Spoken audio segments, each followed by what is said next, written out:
New York's Statue of Liberty was a gift of international friendship from France to the United States, and is one of the most universal symbols of democracy.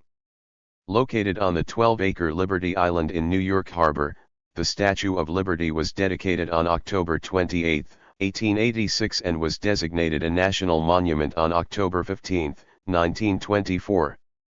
The statue was extensively restored in time for her spectacular centennial on July 4, 1986.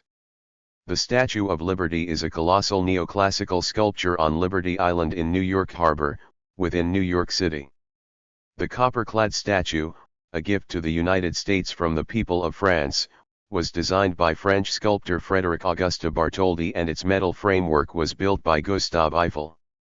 The statue was dedicated on October 28, 1886. The statue is a figure of Libertas, the Roman goddess of liberty.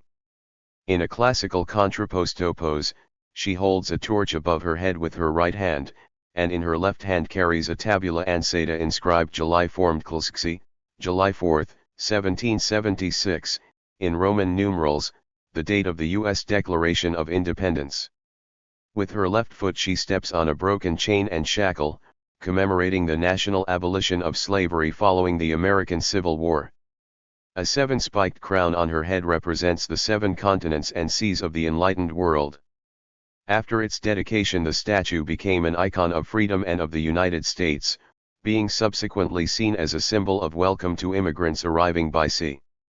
The idea for the statue was conceived in 1865, when the French historian and abolitionist Édouard de Laboulaye proposed a monument to commemorate the upcoming centennial of U.S. independence, 1876, the perseverance of American democracy and the liberation of the nation's slaves.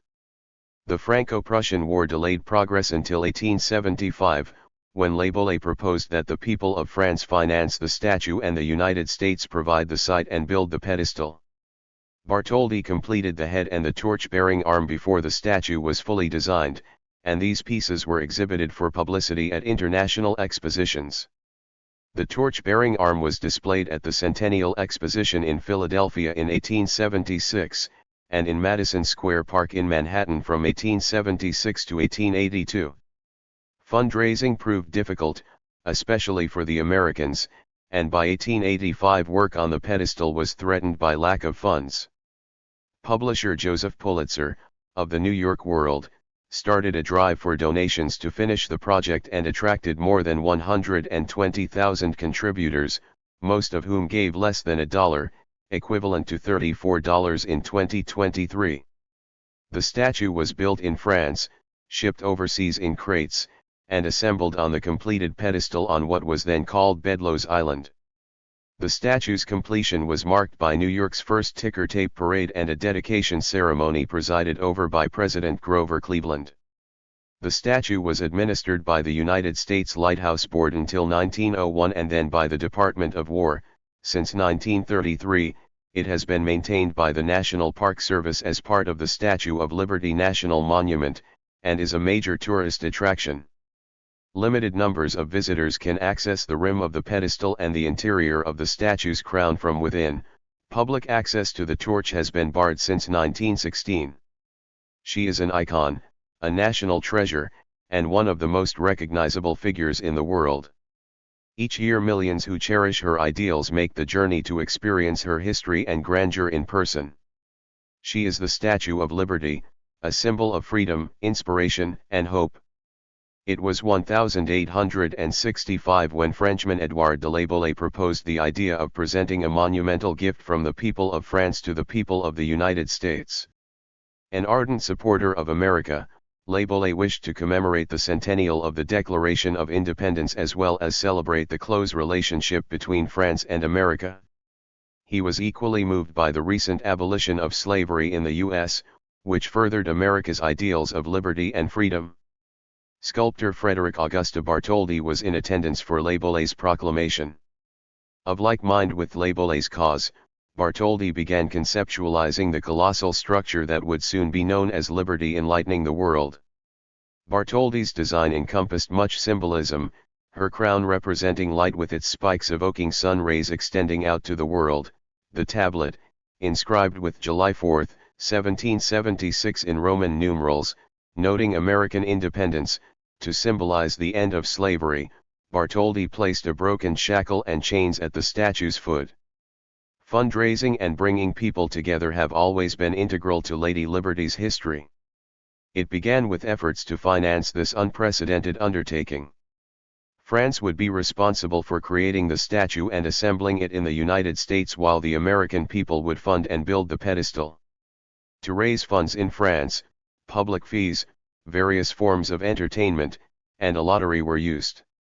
In the US, to finance the pedestal, benefit theatrical events, art exhibitions, auctions, and prize fights were held. Poet Emma Lazarus wrote her famous sonnet The New Colossus in 1883 for an art and literary auction. Despite these efforts, fundraising for the pedestal went slowly. To spark public action, in 1885, Joseph Pulitzer placed an ad in his paper The New York World inviting readers to donate to the cause. In exchange, Pulitzer printed each donor's name in the newspaper. The public rose to the challenge, with 120,000 people donating over $100,000 and securing the remaining funds needed for the statue's pedestal. Meanwhile, in France, Bartholdi required the assistance of an engineer to address structural issues associated with designing such a colossal copper sculpture. Alexander Gustave Eiffel, just prior to creating his famed tower, was engaged to design the massive iron pylon and secondary skeletal framework that allows the statue's copper skin to move independently yet stand upright. Construction of the statue was completed in France in July 1884. The massive sculpture stood tall above the rooftops of Paris, awaiting her voyage across the sea. Back in America that same year, architect Richard Morris Hunt was selected to design the statue's granite pedestal, and construction got underway. For its transatlantic voyage aboard the frigate Isera, the statue was reduced to 350 individual pieces and packed in 214 crates. The ship arrived in New York Harbor on June 17, 1885.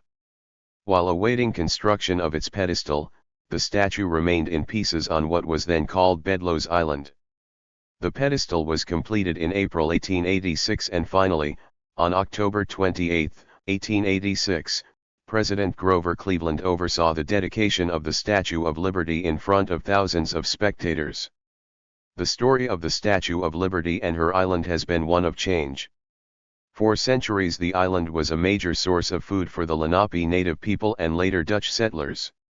In 1807, the U.S. Army deemed the island a military post, constructing an 11-point fort to protect New York Harbor.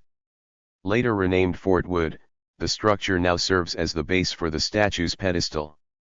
The statue's own meaning and relevance have evolved with time, as well. Perhaps most notable is the association with welcoming huddled masses. In 1903, a plaque bearing the new Colossus was placed in the pedestal. With that, Lady Liberty's significance grew as an inspiration to immigrants who sailed past her on their way to America. As Bartholdi envisioned it in 1874, the flame of the statue's torch was not to be lighted but rather made of solid copper sheet and gilded to shine brightly in daylight. But during its first half-century, the torch underwent numerous modifications. When the statue was dedicated in 1886, 2 rows of portholes had been cut from the copper at the bottom of the torch to illuminate it from inside. 6 years later, an 18-inch belt of glass replaced the upper row of portholes, and an octagonal pyramidal skylight with red, white, and yellow glass was installed on top of the flame. Changes continued in 1916 when copper was removed in about 250 places and replaced with amber-colored cathedral glass. In 1931 a new lighting system was installed that called for 2 holes 16 inches in diameter to be cut into the floor of the balcony around the flame, through which 2 projectors were installed.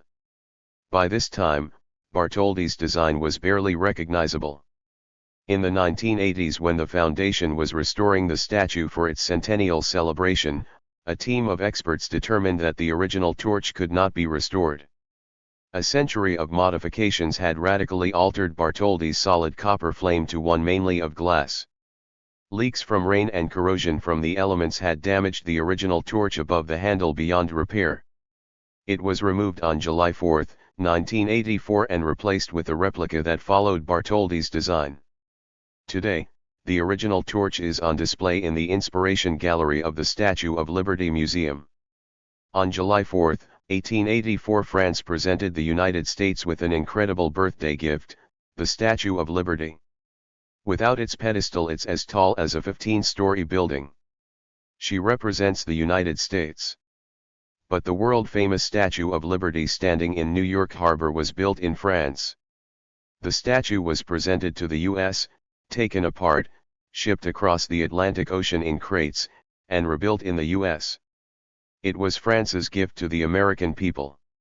It all started at dinner one night near Paris in 1865. A group of Frenchmen were discussing their dictator-like emperor and the democratic government of the U.S. They decided to build a monument to American freedom and perhaps even strengthen French demands for democracy in their own country. At that dinner was the sculptor Frédéric Auguste Bartholdi, Bartholdi. He imagined a statue of a woman holding a torch burning with the light of freedom. Turning Bartholdi's idea into reality took 21 years. French supporters raised money to build the statue, and Americans paid for the pedestal it would stand on. Finally, in 1886, the statue was dedicated. Fast facts. The statue sways 3 inches, 7.62 centimeters, in the wind.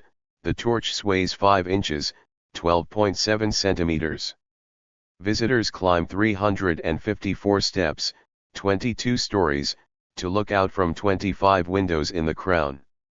The statue 151 feet, 1 inch, 46 meters, 2.5 centimeters, tall was the tallest structure in the U.S. at that time. Engineer Gustave Eiffel, who would later design the Eiffel Tower in Paris, designed Liberty's spine. Inside the statue 4 huge iron columns support a metal framework that holds the thin copper skin. Frédéric Auguste Bartholdi knew he wanted to build a giant copper goddess. He used his mother as the model. The statue is covered in 300 sheets of coin-thin copper. They were hammered into different shapes and riveted together. The arm with the torch measures 46 feet, 14 meters, the finger, 8 feet, 2.4 meters, the nose, nearly 5 feet, 1.5 meters. 7 rays in the crown represent the Earth's 7 seas. Thank you for watching this video.